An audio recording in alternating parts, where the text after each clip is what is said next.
ठीक है, तो भाई 5 पंच की बजाय 6 पंच बैठे हैं यहाँ पे। और हम खुद को परमेश्वर होने से बचाना चाहते थे, इसलिए पंच परमेश्वर होते हैं, हमने कहा 6 कर देंगे। हमें परमेश्वर बनने का शौक नहीं, ठीक है, पर फिर भी आ गए हैं। और एजेंडा है यूपी पीसीएस मेंस की तैयारी कैसे करें। तो हम सब जब भी समय मिलता है हम सबको तो आके बैठ जाते हैं। तो आज जो हम अड्डे पे बैठे हैं वो ये मनीष सर हैं। मनीष सर ने आईएएस का इंटरव्यू दिया, फेल्ड हैं। इनको पिछली बार मैंने कहा था अभागे हैं, अभागे बदलेंगे भाग्य, तो जनता को पसंद नहीं आया। उन्होंने कहा नहीं सर आप अभागे नहीं हैं, आप सब बहुत अच्छे हैं। तो जनता की बात मैंने मान ली कि आप कह रहे हो अच्छे हैं तो फिर हम अच्छे हैं, फिर हम अभागे नहीं हैं, ठीक है। तो ये बात हम एक्सेप्ट कर लिए, अब आगे से अभागे नहीं कहेंगे खुद को। ये है स्नेहल मैडम, जिन्होंने भी आईएएस का इंटरव्यू दिया है, 2022 का दिया है। और इनके बारे में इससे पहले भी कहा है कि GS3 में इनके पूरे भारत में गरिमा लोहिया के बराबर मार्क्स थे, जो वन ऑफ द हाईएस्ट थे। और ये हिमांशी हैं, रिसर्च स्कॉलर तो हैं ही, साथ में यूपीएससी की वेटरन हैं। निखिल हैं जिन्होंने 3 मेंस दिया है, एक इंटरव्यू भी देने जा रहे हैं। और अनफॉर्चुनेटली मैंने 2 मेंस कह दिया था तो नाराज हो गए थे। और ये है नेहा, इन्होंने भी 2 यूपीएससी मेंस दिया है 23-24 का। तो ये है पंचों के बारे में। और एजेंडा है यूपी पीसीएस मेंस की तैयारी कैसे करें। जैसा कि हम पहले कभी कोई होमवर्क करते नहीं, क्योंकि 5 साल से हम हड्डियां गला रहे हैं। तो दधीच अगर बोलेंगे कि भैया कौन सा कैल्शियम पाउडर खाएं जिससे हड्डी मजबूत हो, तो इंद्र की तरफ से लड़ करके और दानवों को हराएं, तो फिर वो दधीच नहीं कहलाएंगे, फिर तो है ना विटामिन डी की गोली खाने वाला। तो फिर बताओ कहाँ से शुरू करें, कैसे करें तैयारी, बताओ किससे शुरू करें। मैं चाहता हूँ तैयारी कैसे शुरू करें में इम्पॉर्टेंट है कि क्या ना करें जिससे नुकसान होने से बच जाए। तो इस पे बात कर लेते हैं। मुझे लग रहा है हिमांशी और निखिल इस पे बात करेंगे। फिर तैयारी में क्या करें कैसे करें मनीष, और फिर स्नेहल और नेहा हमेशा की तरह अंतिम विजेता होना चाहती हैं, अंत में बोलेंगे ताकि अपोजिशन में रहे। बताओ हिमांशी, तैयारी कैसे ना करें यूपी पीसीएस मेंस की।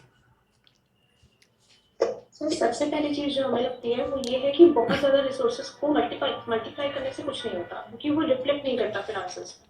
तो आई थिंक जो कोर सोर्सेज है उनसे स्टिक करना चाहिए, उनमें वैल्यू एडिशन करना चाहिए, उनका multiple revision, and most importantly कि उनको प्रैक्टिस करें। Instead of buying 100 books and studying them daily, by one book and study them multiple times. तो उससे क्या होता है, हमारा बेसिक्स पक्का हो जाता है, ठीक है, एंड हम वैल्यू एडिशन करते जाते हैं। तो I think the most important thing to avoid is to multiply the sources. दूसरा सर आई थिंक कि बहुत ज्यादा अपने आप को एक्सर्ट करने की बजाय अपने बेसिक पे पहले काम करना शुरू करना चाहिए। जैसे ऐसे नहीं करना है कि आप दिन में 100 आंसर्स लिखे जा रहे हो, ऐसे काम नहीं होता है। What you can do is कि आप पहले बेसिक लिखना शुरू करो, धीरे धीरे। एक ही दिन में परफेक्ट आंसर नहीं कर पाएंगे। बहुत बढ़िया। 100 टेस्ट सीरीज लगाने से बेहतर है कि एक टेस्ट सीरीज पकड़िए, बेहतर इवैल्यूएटर्स हो वहाँ पे, और आप बेहतर वहां से फीडबैक लीजिए और उस पर काम कीजिए। ये बेहतर इवैल्यूएटर जरा नेहा ध्यान रखना, इस पे जरूर बात करेंगे। तो हमारे साथ रजत भी जुड़ गए हैं। अब 6 से हम हो गए हैं 7, और सुप्रीम कोर्ट की संवैधानिक मामलों की पीठ के लिए चाहिए सिर्फ 5। ये हो गया आपका जीएस का सवाल। हिमांशु ने बता दिया था कि भाई अच्छा इवैल्यूएटर हो, एक ही माल को, कंटेंट को बार बार दोहराते रहें। ये है मतलब क्या ना करें पे अभी हम बात कर रहे थे, यूपी पीसीएस मेंस में क्या ना करें। निखिल अगर शॉर्ट में, चूंकि हम इस वीडियो को लंबा नहीं चाहते हैं, बताओ क्या ना करें में 2 पॉइंट तुम गिना दो, फिर हम मठाधीशों के पास आएंगे। रजत 3 मेंस फेल हो चुके हैं, रजत के बारे में बताया नहीं था, ये भी अभागे वाले दिन शामिल थे। 22, 23, 24 यूपीएससी का मेंस, ये 3 बैक टू बैक फेल हुए हैं। ये बात अलग है, मेंस नहीं फेल हुए हैं, मेंस का कोई एक पेपर फेल हुए हैं। इस बार ये रॉक करेंगे, अभी तुम लोगों को पढ़ा रहे हैं। बोलो निखिल। सर मैं इसमें 2-3 चीज ये कहना, दो ही 3 नहीं, 2 चीज 2 लाइन में। तो पहला तो हिमांशी ने रिसोर्स के बारे में कह दिया, और मैं दूसरा पढ़ाई से रिलेटेड, पढ़ाई से अदर भी एक चीज बात बोलना चाहता हूँ कि रील देख के बच्चों को तैयारी नहीं करनी चाहिए। ये एक लंबी प्रोसेस है, और मैं कहता हूँ किसी भी एग्जाम को प्रिपरेशन करने के लिए केवल 3 चीज इंपॉर्टेंट होती है, रीड, रिवाइज एंड प्रैक्टिस। तो आप अपनी कोई भी तैयारी करिए, नई चीजें पढ़ने से ज्यादा इंपॉर्टेंट होता है पुरानी चीजें रिवाइज करना। हम गलती क्या करते हैं कि नई चीजें पढ़ने पे ज्यादा फोकस करते हैं बजाय रिवीजन के। तो हमें रिवीजन पे भी बराबर समय देना है। आप नई चीजें पढ़ो, बिल्कुल पढ़ो, लेकिन रिवीजन पे भी इक्वल फोकस करो। क्योंकि मेरे पास बच्चों से बहुत रेगुलरली बात होती है, तो बच्चों की एक यही समस्या होती है कि सर जब मैं लिखने बैठता हूँ या जब मैं प्रैक्टिस करता हूँ तो मैं चीजें रिकॉल नहीं कर पाता। मैंने पढ़ा सब कुछ है लेकिन मैं भूल जाता हूँ। तो उसका सबसे आसान सवाल यही है कि आपको रिवीजन करना है। आप रिवीजन करना है। आपको आमतौर पर बच्चों का एक धारणा और है, मिसकंसेप्शन, कि हमें अपनी नोट्स केवल एक बार बनानी है, जबकि ये मुझे ऐसा लगता है, जो मेरा अनुभव कहता है कि अपनी नोट्स एक बार बनाना सबसे बड़ा मिसकंसेप्शन है। क्योंकि जब हम पहली बार नोट्स बनाते हैं तो हम सब कुछ उतार देते हैं, हम पूरी किताब उतार देते हैं। जब हम दोबारा नोट्स बनाते हैं तो थोड़ा शॉर्ट करते हैं। जब हम एक्सपीरियंस के साथ नोट्स बनाना करते रहते हैं तो हमारी जो 1000 पेज की नोट होती है वो 100 पेज में आ जाती है। तो नोट मेकिंग एक सतत प्रक्रिया है, तो आपको, और वो आपकी उसका मतलब आपकी पढ़ाई का एक भाग है, तो आप इसको नोट मेकिंग या प्रैक्टिस को अलग ना लेकर अपनी पढ़ाई एक होलिस्टिक अप्रोच में करिए, जिसमें आपका रीड भी होगा, रिवीजन भी होगा और प्रैक्टिस भी होगी और नोट्स मेकिंग भी होगी। मेरा यही कहना है। बच्चे इसीलिए कहते हैं कि तुम बहुत सॉफ्ट स्पोकन और एक्सप्लेन अच्छा करते हो। आज समझ में आया। ठीक है। यहाँ पे एक चीज मेरे को ऐड करनी है। हाँ, जो सर ने बताया हाँ रजत। कि जैसे नोट्स जो है वो वन टाइम प्रोसेस नहीं है कि एक बार में बन जाए। हाँ। तो आज जब मैं सेशन कर रहा था तो यही सबसे बड़ी समस्या उभर के आई थी कम से कम 15 बच्चों की कि सर रिकॉर्ड नहीं हो पाता, लिख नहीं पाते। मैंने सबसे पूछा आप नोट्स पढ़ते कैसे हो, तो 99% बच्चों की समस्या यही थी। स्नेहल मैडम को मैंने बताया कि उनको तरीका ही नहीं पता कि पढ़ना कैसे है नोट्स को और उसको रिवाइज कैसे करना है, रिटेन कैसे करना है। हम उनको डिटेल नोट्स देते हैं बना के, हम समरी बना के देते हैं, लेकिन उनको पता नहीं है कि यूज कैसे करना है। तो मैंने सेशन में उनको पूरा तरीका बताया था कि आप लोगों को डिटेल नोट्स को यूज कैसे करना है, समरी को यूज कैसे करना है और समरी से आपको पूरे जीएस3 के 20 पेज के नोट्स कैसे बनाने हैं। तो वो चीज मैंने बताई थी सर। तो ये एक बड़ी समस्या है सर नोट्स को। सच कहूँ तो अभी एक टॉपिक एक पेज नोट्स का जब कॉन्सेप्ट रखा था मनीष भाई, आ रहा हूँ बस आपके पास ही, भीष्म पितामह के पास सबसे लास्ट में जाएंगे ऑफ कोर्स। तो एक टॉपिक एक पेज नोट्स का जब कॉन्सेप्ट रखा तो मुझे खुद भी नहीं पता था निभाऊंगा कैसे, क्योंकि मैंने खुद ज़िंदगी में कभी नोट्स बनाया नहीं। अखबार चाट के अखबार इतना पढ़ता था कि उसी से काम हो गया मेरा। आज तक 1 रुपये का नोट्स नहीं बनाया। तो आप लोगों ने इतना बढ़िया काम किया कि जो कुछ भी कॉम्प्रिहेंसिव आपने कंटेंट दिया उसी की समरी जो दे दी। बच्चे कह रहे हैं कि इतना अच्छा हमें नोट्स मिला होता तो हम कभी कुछ खुद करते ही नहीं। तो ये जो निखिल ने जो बात कही ना कि पुरानी चीज़ें सिर्फ बार बार पढ़ो, सिर्फ रिवीजन करो, उसका मैं थोड़ा सा उससे डिफर कर रहा हूँ, क्योंकि अभी रजत ने जो जोड़ा उसी में उसका आंसर है। पुरानी चीज़ मतलब पुराना कपड़ा इतना गंदा है, इतना मैला कुचैला है कि आप पहन नहीं सकते, उड़ते ही खाज हो जाएगा, आपको कोड़ हो जाएगा। तो उसी को पहनना है क्या? हाँ कोई मतलब है उसका? बासी खाना इतना स्वास्थ्य के खिलाफ है तो वही कचरा खाना है क्या? हर ओल्ड चीज़ गोल्ड नहीं होती, पहली चीज़ तो ये। और तुमने जो लिखा है ना वो गीता की पांडुलिपि नहीं है, नंबर 2। और तो तुम जो पढ़ रहे हो वो दुनिया का सबसे महान तरीका तो है नहीं। एक बात जो मैं बार बार कहता हूँ, महाजनों इन गतो सपंथा, जो भी बड़े बुजुर्ग गए हैं जिस रास्ते पर, उस रास्ते पर कम से कम मत जाओ, एक बार झाँक तो लो कि वो पहुँचे थे मंजिले, कहाँ लड़खड़ा गए थे, देख तो लो।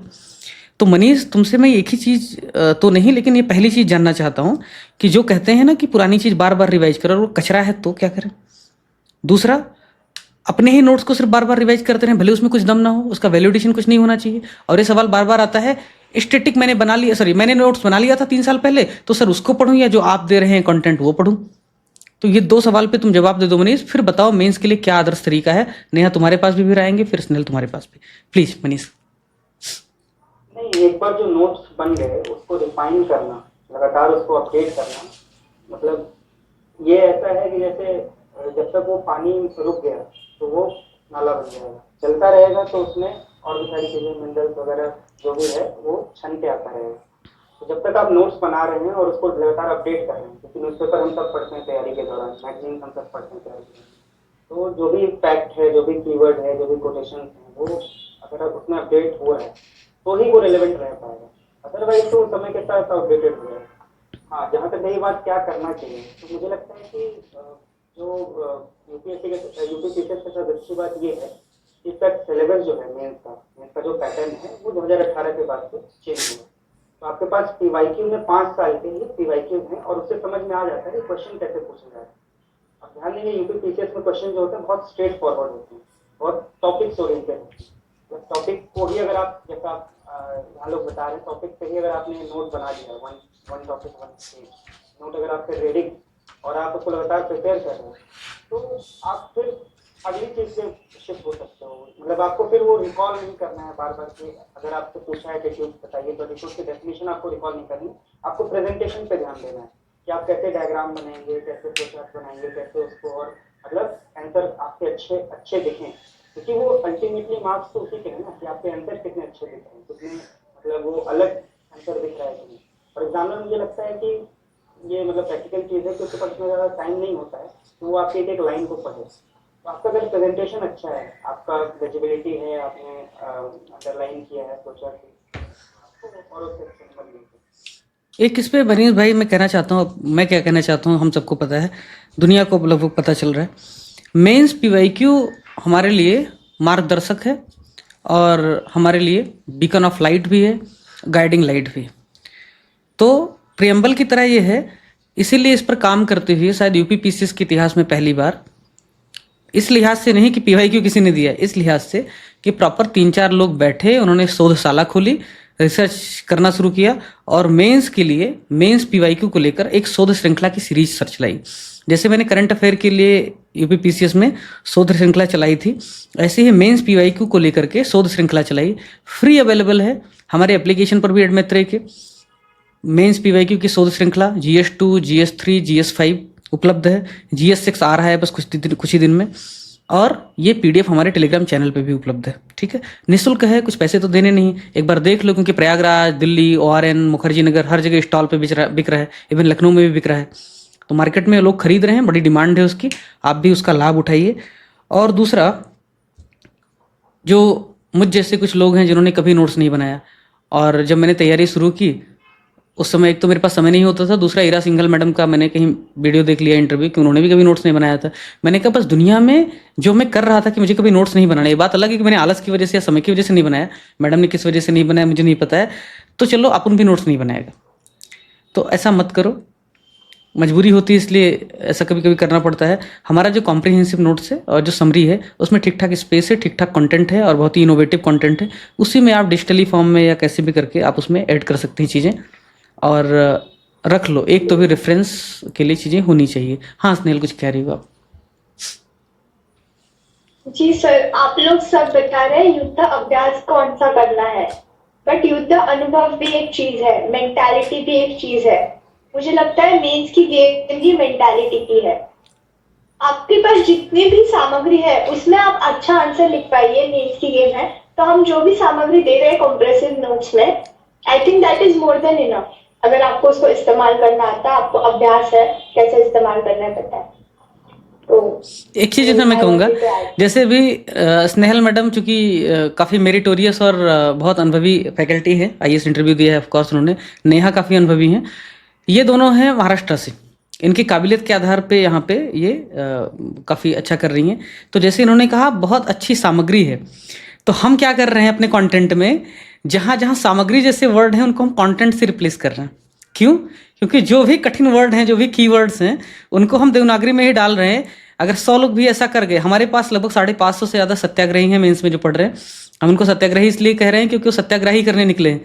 जिस लीक पर जमाना चला था, उस लीक पर हमारे आसपास की जवानी नहीं चलने वाली है ना। जवानी जिस लीक पे चलेगी, जमाना उस लीक पे आगे जाएगा, है ना। जिस ओर जवानी चलती उस ओर जमाना चलता है टाइप का। तो जमाने को हमने अभी निपटा दिया है। 100 लोग भी अगर मेरे कहे हिसाब से लिख देंगे तो कीवर्ड्स को देवनागरी में वैसे वैसे लिख देना। जैसे ग्लोबल वार्मिंग है तो उसको वैश्विक तापन नहीं लिखना है, ग्लोबल वार्मिंग लिख के आना है, ठीक है ना। तो वही चीज़ हम कर रहे हैं कि कंटेंट को कंटेंट लिखाएंगे देवनागरी में, सामग्री नहीं लिखाएंगे। तो यही काम हम वहाँ पे कर रहे हैं। तो स्नेहल कोई बहुत ही सुंदर कंटेंट बनाती हैं, अंग्रेजी में बनाती हैं, एक आदमी 2 आदमी बैठ करके दिन भर बस उसका खाली हिंदी में कैसे सरल सुबोध और सुग्राह्य भाषा में कैसे उसको लिखा जा सके, समझा जा सके, उस लिहाज पे काम भी चलता है। इसलिए कंटेंट कभी कभी लेट हो जाता है।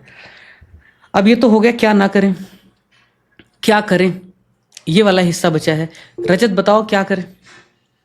3 मेंस तुम फेल होके बैठे हो, तो बताओ क्या करें। एक चीज मेरे को क्या ना करे में ही बोलनी है। आज भी की सेशन में ये क्वेश्चन उठा था काफी ज्यादा। 10 बच्चों का माइंडसेट मैंने चेंज करवाया आज उनकी रिजिडिटी को छुड़वा के। वीडियो यार यूट्यूब पे तुम रजत यूट्यूब पे वीडियो काहे नहीं डालते हो? मतलब तुम ना फोटो देते हो अपनी, ना यूट्यूब पे वीडियो डालते हो। महेंद्र सिंह धोनी हो गए हो तुम आजकल। नहीं सर। तो सर पहले कहीं पे लिख रहे थे वो बच्चे उत्तर पैराग्राफ फॉर्म में लंबा चौड़ा, जिसमें कोई डिमांड नहीं, कोई डायग्राम नहीं, कोई किसी प्रकार का उत्तर नहीं था, ठीक है। तो हमने उनके उत्तरों को खारिज किया।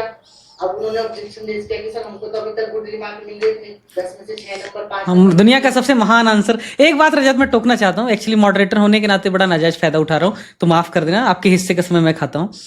कि मैं भी जब इवेल्युएट कर रहा था तो मैंने 1.5 नंबर दिया, 1 दिया, 2 दिया, 2.5 तक दिया मैक्सिमम। एक ने बोला कि मैं ABCD फलान जो भी है उसके यहाँ इवेल्युएट कर रहा था, मुझे 4.5 मिले थे। मैंने कहा मेरे भाई 50% पे तो टॉप हो जाता है, तुम्हें 4.5 8 में दे रहा था, इसका मतलब तुम पहले से टॉपर हो, क्या कर रहे हो फिर यहाँ? फिर क्यों हम इवेल्युएट करें भाई? यू आर ऑलरेडी देयर ना, एक्सीलेंट कर रहे हो। तो पहली चीज तो ये है, आप दुनिया का सबसे महान आंसर पहले दिन ही लिखें, ये आवश्यक भी नहीं है। और आप अगर लिख रहे होंगे महान आंसर तो भी हम चाहते हैं कि आप और बेहतर करें। 4.5 दे देंगे, फिर हम इंप्रूव करने के लिए आपको कहेंगे क्या? 4.5 और 5 दे करके फिर बोलें तुमने ये नहीं किया, तुमने ये नहीं किया, तो कितना कंट्राडिक्टरी। अब बोलो रजत।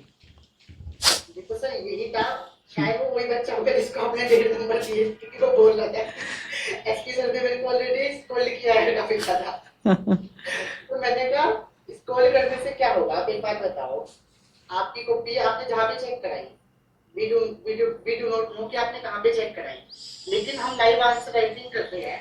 आप ऑब्जेक्शन रेज करो, आपका आर्गुमेंट क्या है? अगर आप आर्गुमेंट से खारिज कर दोगे मेरे कदम को, तो आई विल एक्सेप्ट कि हाँ आपका आंसर 8 से 5 के लायक है, लेकिन आप खारिज ही नहीं कर पा रहे हो। जो चीज वैलिड है आप उसको इनवैलिड कर कोई रहे हो। नहीं, इस पे एक ही लाइन है क्रिकेट की भाषा में, अपील में विश्वास कम उत्साह ज्यादा था, कमेंटेटर बोलते थे ना, तो वो अपील ऐसे वैलिड नहीं थी, अंपायर ने खारिज कर दिया। अगला पॉइंट, क्या करना चाहिए? तो सर यही हाँ। है कि सही गाइडेंस, सही तरीका। तो ये सही, रजत ऐसे ज्योतिषी वाली भाषा मत बोलो, सही अप्रोच होना चाहिए, सही दृष्टिकोण होना चाहिए, सतत प्रयास करना चाहिए, ऐसी भाषा मुझे चुभती है ना। ये भाषा उन्हीं हिंदी माध्यम वाले बच्चों की है। सुनियोजित प्रयास करते हुए सतत विकास की भागीदारी में भारत को आगे कदम बढ़ाना चाहिए, तभी भारत विकसित राष्ट्र बन पाएगा। इसमें देखूं तो कहीं कुछ नहीं, हाथ कुछ लगा नहीं, कोई और जगह नहीं टाइप का। फैक्ट पे बात करो, प्रॉब्लम पे बात करो, हिट द बुलाए। नोट्स बनाने चाहिए, रिवाइज करना चाहिए और अगेन राइट करना चाहिए, प्रैक्टिस करनी चाहिए, जस्ट यही की है। बोलो मनीष, क्या करना चाहिए? नहीं, तुम्हारे पास सबसे लास्ट आएंगे, तुम्हारा हिस्सा हो गया काफी। निखिल, क्या करना चाहिए एक लाइन में? समय ज्यादा नहीं लेंगे ना, बच्चे बहुत बोर होते हैं। भैया मैं रजत सर की बात पे एक चीज और ऐड करना चाहता हूँ। ये टेस्ट सीरीज के उस पे जो अपन बात कर रहे थे, इसमें आपने बोला लिमिटेड नंबर, मुझे एक चीज और इसमें ऐड करनी है, क्या बच्चों को नहीं करना चाहिए। टेस्ट सीरीज को लेकर एक बहुत ज्यादा मतलब मिसकंसेप्शन है बच्चों के अंदर, क्योंकि बच्चे अगर एग्जाम वो टेस्ट दे रहे हैं तो उनको लगता है कि वो मैक्सिमम नंबर गेन कर लें, जबकि हकीकत ये है कि अगर टेस्ट सीरीज में वो 10 में 10 नंबर भी गेन कर लेंगे तो उससे उनका सिलेक्शन नहीं होना है। टेस्ट सीरीज का मोटिव ये है, जैसे मैं देख रहा था कि मैं स्नेहा मैम की क्लास देख रहा था, उन्होंने लाइव इवैल्यूएशन में बच्चों को बहुत अच्छे की पॉइंट्स दिए, लेकिन बच्चे कुछ कमेंट में उनका ये था कि मैम मुझे थोड़े कम नंबर मिले हैं। बच्चे इस बात पर डिमोटिवेटेड थे कि उन्हें कम नंबर मिले हैं, जबकि बच्चों का ये होना चाहिए था कि मैम आई विल इम्प्रूव। क्योंकि नंबर से हमें, अगर हम नंबर से मतलब अगर प्रभावित होंगे तो हम आगे अच्छा कर ही नहीं पाएंगे। आप चाहे टेस्ट सीरीज दे लो चाहे, और मैं बच्चों को एक चीज और इस पे देता हूँ कि जो हम लोगों का लाइव खास करके जो 1 पेज समरी नोट्स है और जो आंसर मैं क्वेश्चंस देख रहा था, 2-3 बच्चों की मैंने कॉपी भी इवैल्यूएशन की, उसमें मैंने देखा कि क्वेश्चन बहुत अच्छे हैं, डिमांडिंग क्वेश्चन है जिसकी एग्जाम में आने की संभावना है। ये मैं क्लेम भी नहीं करूंगा और ऐसा सोचना भी गलत है कि सब के सब क्वेश्चन आ जाएंगे, लेकिन कुछ क्वेश्चन ऐसे हैं जो डायरेक्ट नहीं, लेकिन उनकी लैंग्वेज चेंज होगी, वो एग्जाम में बहुत इंपॉर्टेंट होंगे। जैसे अभी मेक इन इंडिया और एक अभी एक क्वेश्चन अपना था इंडस्ट्रियल पॉलिसी बेस्ड क्वेश्चन था, और उसी के समय मेक इन इंडिया का अभी 10 साल कंप्लीट हुआ था, तो इंडस्ट्रियल पॉलिसी को मेक इन इंडिया से लिंक करने का बहुत अच्छा क्वेश्चन पूछा गया था, वो आज के समय में बहुत रेलेवेंट है। उसमें अपने को मेक इन इंडिया की उपलब्धियों के बारे में पढ़ लेना था। तो मैंने बच्चों को ये कहा, अब कुछ बच्चे उसमें बहुत हाइपोथेटिकल लिखे थे, अगर आप उनमें, क्योंकि उन्हें नंबर नहीं मिलना चाहिए, क्योंकि एग्जाम में तो हम 1 नंबर 2 नंबर भी देके बहुत कर रहे हैं, कोई अच्छा टीचर फंस गया तो वो काट देगा आंसर। तो बच्चों को मेरा ये सजेशन है, अपने मित्रों को ये सजेशन है कि आपको टेस्ट सीरीज नंबर के नहीं देनी है, कैपेसिटी बिल्डिंग करनी है आपको, उससे सीखना है, लर्निंग। एक अपना व्यक्तिगत अनुभव है, मैं हमेशा रोता रहता हूँ, आप लोग बोलोगे इसलिए नहीं बताता। ऑप्शनल में मेरा सबसे ज्यादा नुकसान किसी ने किया तो इवेल्युएटर ने किया। ऑप्शनल में लाइब्रेरी वाले जानते जहाँ मैं बैठता था, मेरे लगभग हाईएस्ट आते थे और मुझे लगता था मैं तो इसका भगवान हूँ, मतलब इस विषय का, और मैं बर्बाद हो गया ऑप्शनल में, मेरी कश्ती वहीं डूबी। नहीं तो शायद मैं टॉप 50 में भी हो सकता था। ऑप्शनल में जो रैंक 54 है उसके ऑप्शनल, उसके बराबर मेरे ऑप्शनल में हो तो शायद मैं होता, बाकी सब जगह बढ़िया। तो कहना क्या चाह रहा हूँ कि जो इवेल्युएटर है, more you sweat in the peace less you bleed in the war. अगर आपको शुरुआत में भाग मिल्खा भाग आपने देखा होगा, आपको परिश्रम कराएगा, आपको रुलाएगा, तो आप वहाँ पे जाकर के बहुत इत्मीनान से आप धनुष बाण चलाओगे। शुरू से ही आपको कुछ भी दे रहा है, कुछ भी दे रहा है। मुझे आज तक समझ में नहीं आया कि जो लोग कॉपी इवेलुएट करते हैं उनका पैमाना क्या है। इसीलिए जब ये सत्याग्रह कर रहे थे, हमने कहा भाई कोलैप्स कर जाएंगे। मुझे पता था मैं कोलैप्स कर सकता हूँ, टीम कोलैप्स कर सकती है। हाफ रही टीम, इतनी बुरी हालत में है, लेकिन फिर भी लाइव आंसर रिवोल्यूशन करवाया। और वो भी किससे करवाया? यूपीएससी के वेटरन से, इंटरव्यू दिए हुए लोगों से। क्यों करवाया? क्योंकि मुझे पता है कि सत्याग्रही वो नहीं बनता है जो सुविधा चाहता है, सत्याग्रही वो नहीं बनता जो कंफर्ट जोन में रहना चाहता है। सत्याग्रह करने के लिए अधरंगे फकीर को साबरमती से निकलना पड़ता है, कसम खानी पड़ती है, नहीं आऊँगा, नहीं लौटूंगा जब तक स्वाधीनता नहीं दिलाऊंगा, तब वो सत्याग्रही होता है। तो ये कायरों का काम नहीं है, ठीक है। और बहुत ज़्यादा प्रयास कर रहे हैं हम लोग, लेकिन आप अपने कंफर्ट जोन से निकलिए। कम से कम रजाई से तो निकल ही सकते हो। स्नेहल मैडम के भी क्लास से रजाई से निकल सकते हो, कम से कम पढ़ सकते हो। ये मत बोलना कि नहीं मैं लाइव में नहीं आ पाया था, ठीक है। तो नेहा, तुमसे तुम कुछ पूछ ही नहीं रहे। नेहा, तुम लास्ट में, इसीलिए कहते हैं लास्ट में खुद को मत रखो।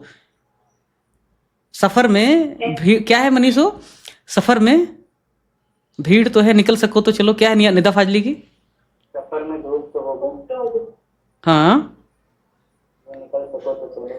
नहीं ऐसा नहीं, ऐसा कुछ है कि यहाँ सब, हाँ सभी हैं भीड़ में शामिल यहाँ, हाँ, तुम निकल सको तो चलो। निदा फाजली की कुल मिला के लाइन है। तो यहाँ पे नेहा, भीड़ आपको रास्ता नहीं देगी। बताओ, तुम्हारा इनपुट बहुत जरूरी है, बताओ। मुझे ऐसे लगता है कि ब्रेनस्टॉर्मिंग सबसे इम्पोर्टेंट है, जैसे स्नेहल मैम ने पॉइंट आउट किया। मेंटल गेम जो है, इसके लिए ब्रेनस्टॉर्मिंग अगर करें तो आधी चीजें जो याद नहीं होती है वो वही सॉर्ट आउट हो जाएगी। एंड सेकेंड थिंग, जैसे निखिल सर ने कहा 3R के बारे में, रीड, रिवाइज, रिपीट, उसमें एक और P भी ऐड करना चाहिए, read, revise, practice and then repeat. Repeat और प्रैक्टिस में कहाँ कुछ अंतर है यार, दोनों एक ही repeat is like revise the read again, अच्छा, फिर से रीड करो, फिर से रिवाइज करो। अच्छा। तो प्रैक्टिस एक इम्पोर्टेंट फैक्टर है। अगर आप उसमें प्रैक्टिस करोगे, स्पेशली PYQs एंड क्वेश्चंस को, तो आधी चीजें वही स्ट्रीमलाइन हो जाएगी। देखो जैसे मैडम ने पकड़ लिया ना RRR या RRP, तो ऐसे मैं कह रहा हूँ कि भैया पढ़ते वक्त बहुत अटेंटिव रहो, और इसीलिए लास्ट में रहते ही सबकी सुनती हैं। तो अटेंटिव रहो, प्रैक्टिस करो। और स्नेहल क्या करो? सर मुझे बस कहना है कि ब्रूस ली का कोट है, if I wanted to practice something 1000 times, I will not practice 1000 moves 1000 times. I will practice one move 1000 times. So that कभी मुझ पे हमला होगा, मैं वो मूव पक्के से इम्प्लीमेंट कर पाऊंगा।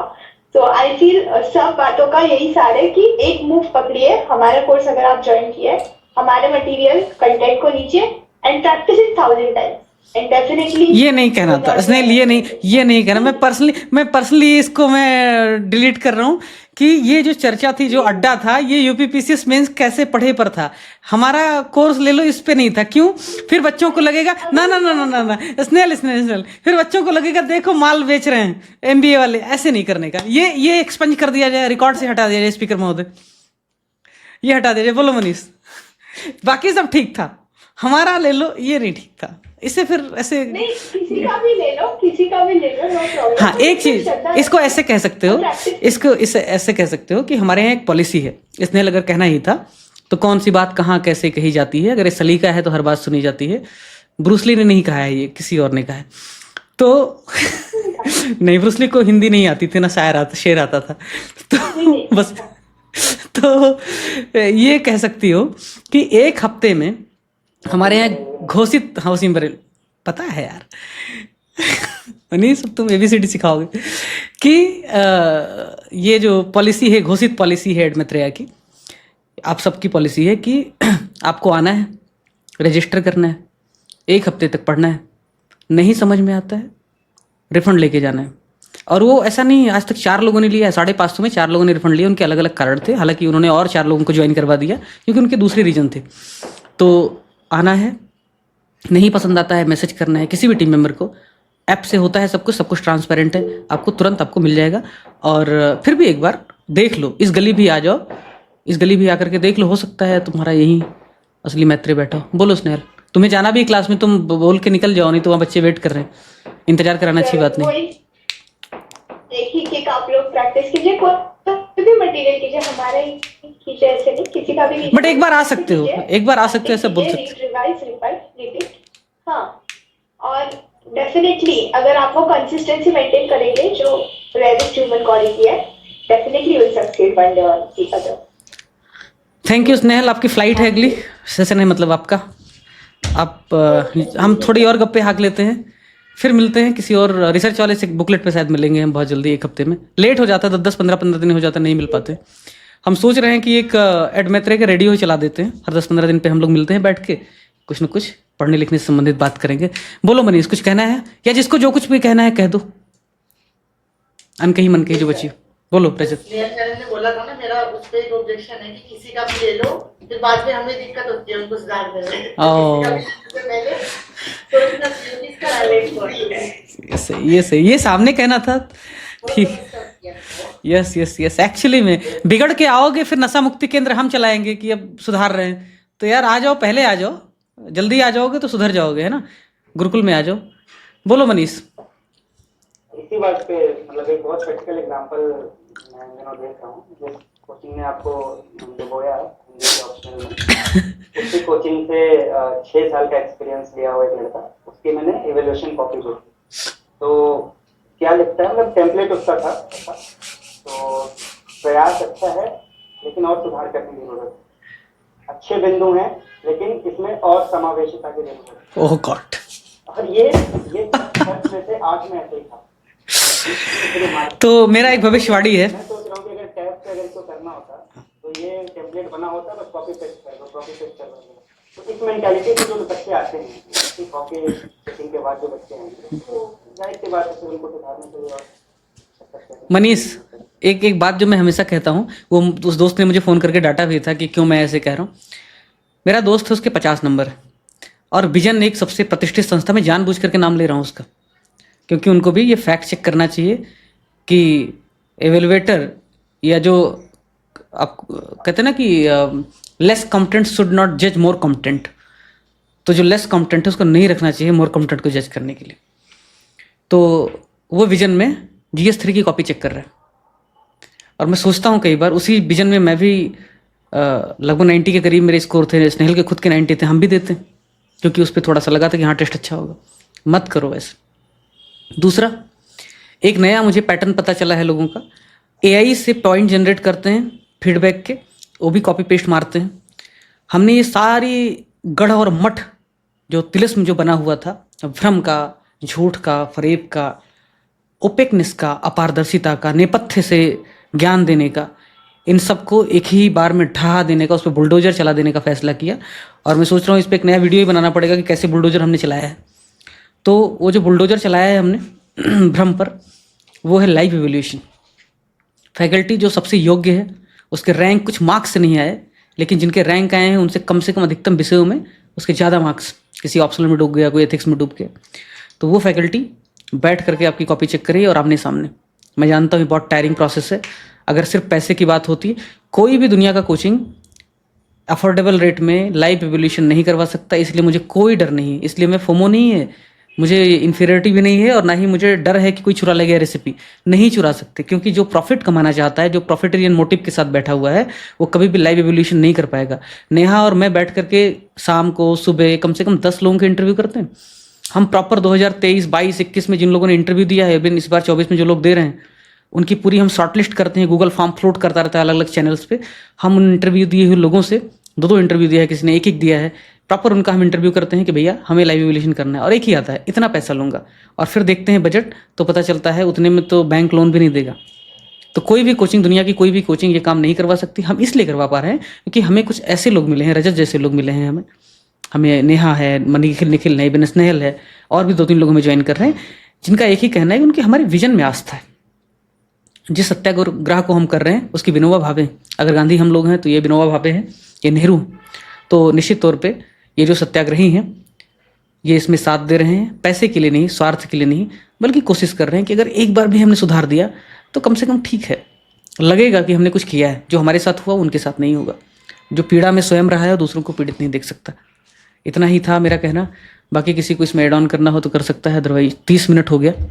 जनता आजकल शॉर्ट अटेंशन वाली है, उसको बर्दाश्त नहीं होता किसी का ज्ञान, उसको लगता है वो पैदा ही ज्ञान की ली हुई है, तो वो देखती नहीं, सुनती नहीं। बट ठीक है, एक भी व्यक्ति तक हमारी बात पहुंचेगी तो हमें लगेगा कि हमारा मकसद सार्थक हुआ। यही कहना था। बोलिए, किसी को कुछ कहना है? ये सर एक्चुअली जो मनीष सर ने बताई ना बात टेम्पलेट वाली, मतलब मैंने खुद वो टेम्पलेट देखा है कि कोचिंग इंस्टीट्यूट लिखा हुआ टेम्पलेट देते हैं कि आपको बॉडी में ये लिखना है, इंट्रो में ये लिखना है, कंक्लूजन में ये लिखना है। मैंने खुद वो पर्सनली देखे हैं, अपने वैल्यूएटर्स को वो देके रखे हैं, बड़े बड़े प्रतिष्ठित कोचिंग वाले। सबके दिन आएंगे। ये जो झूठ का फरेब का जो तिलिस्म है ज़्यादा समय तक चलेगा नहीं। क्यों? क्योंकि जब तक सोसाइटी ऐसी रहती है जो सोई हुई है, तब तक उसको बेवकूफ़ बनाया जा सकता है। सभी को हमेशा के लिए बेवकूफ़ नहीं बनाया जा सकता है। जिस दिन वो अंगड़ाई लेगी, उसको पता चलेगा किस तरह से हमें बेवकूफ़ बना करके हमारे 5 साल खराब किए गए। वो बच्चे, उनका मोह भंग हो जाता है। हमारे पास जो स्टूडेंट्स हैं भगीरथ प्लस में, उसमें से अधिकतर लोग वो हैं जिन्होंने मेंस दिया है 2-3 बार, जो फेल होकर के यहाँ पे आए हैं। अंत में उस डॉक्टर के पास आते हैं जो बहुत कम खर्चे में बहुत कम दवा दे करके उनका इलाज करता है, डायग्नोसिस अच्छी करता है। अच्छा से अच्छा डॉक्टर, जो सबसे अच्छा डॉक्टर क्या करते हैं, यहाँ तो मेडिकल बैकग्राउंड है, तुमको तो पता ही है। अच्छा डॉक्टर वही है जो डायग्नोसिस बहुत शानदार करता है। बीमारी का पता पहले लगाएगा और उसके बाद में फिर क्या करेगा, दवा देगा 2 खुराक या 2 दिन का 10 रुपये की दवा। जो झोला छाप है वो दुनिया भर की जतन कर लेगा, 100 खुराक दवा दे देगा, लेकिन जांच नहीं करेगा, डायग्नोसिस नहीं करेगा। तो बीमारी का हम पता लगा करके उसके बाद समाधान प्रस्तुत करते हैं। ऐसा है भाई, अगर आप भी बीमार हैं तो दवाखाने में आना, और हफ्ते भर की दवाई फ्री है। जन आरोग्य योजना चल रहा है। ठीक है, चलें, अगली बार बिल के लिए भी रहने देते हैं कुछ। निखिल, चलो, शुभ रात्रि, बाय बाय।